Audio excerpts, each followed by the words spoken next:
Let us solve a question on Cournot-Nash equilibrium. The question is, an industry has 6 firms in Cournot competition. Each of the 6 firms have 0 fixed costs and a constant marginal cost of $20. The product is homogeneous, which is identical, and the industry inverse demand function is being given as P is equal to 230 minus Q. P is the market price, Q is the industry output. That is the sum of the 6 firms output.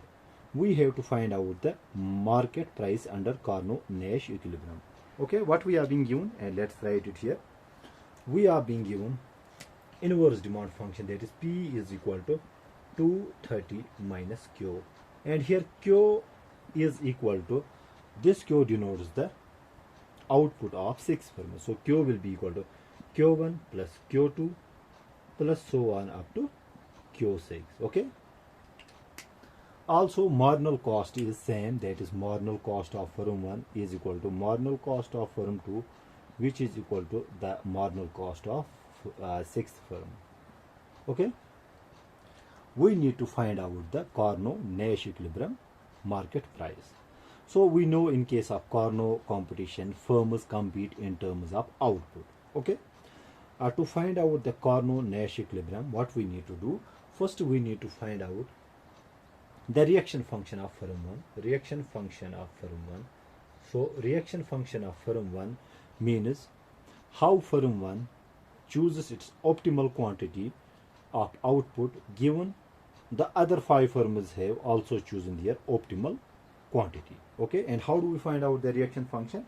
That is very simple. First we need to find out the total revenue function of firm 1. Okay, and rather reaction function requires that we equate the marginal cost of firm, rather the marginal revenue of firm 1, marginal revenue of firm 1 with the marginal cost of firm 1 first, and we do same for the rest of 5 firms. Okay, now to find out the marginal revenue, first we should know the total revenue of firm 1, that will be equal to P into Q1.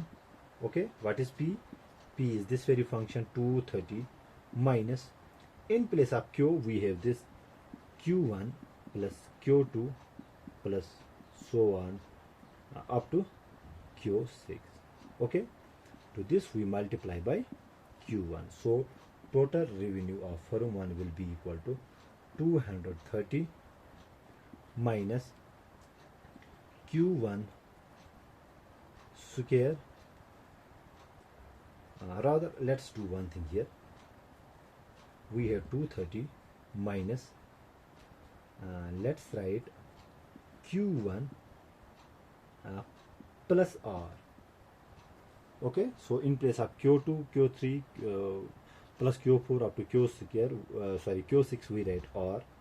Then our total revenue will be equal to, total revenue of firm 1 will be equal to 230 Q1 minus Q1 square minus R Q1, where R is equal to Q2 plus Q3 so on up to Q6. Okay, then what is the marginal revenue of firm 1?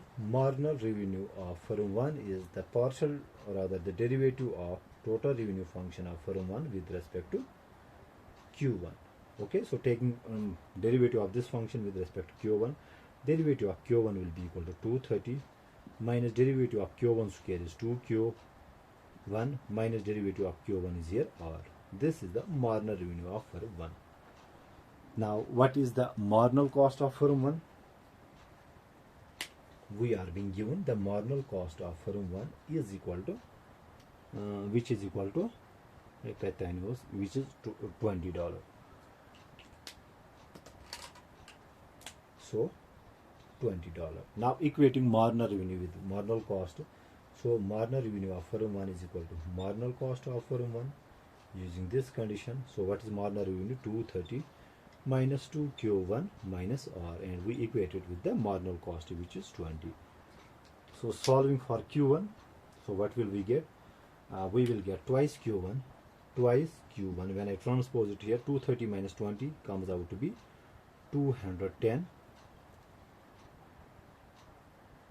Okay, it is 210 230 minus 10, then we have, I have transposed this only, so it is minus R here, so let's write it here, R, which implies dividing both sides by Q, rather with this 2 we will get Q1 will be equal to 210 upon 2 is 105 minus we will get here 1 upon 2 R.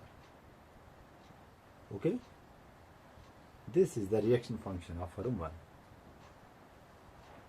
It simply tells us how will firm 1 respond when other firms have chosen their optimal quantity. Okay, optimal quantity chosen by firm 1 given other firms have also chosen their optimal quantity. So Q1 is this very stuff.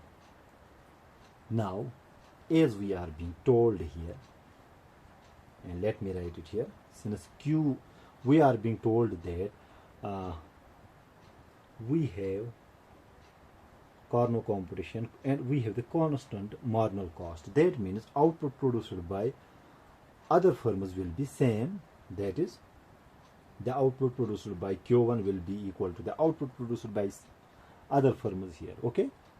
Now, what is the, that means the output produced by Q1 will be equal to output produced by Q2, because we have the symmetric costs, they will produce same. Okay. Q3 will be equal to Q6. Okay. Now, what is the value of what is R then? R is equal to Q2 plus Q3, and now Q3 plus Q4 plus Q5. Let me write it here this time, plus Q6.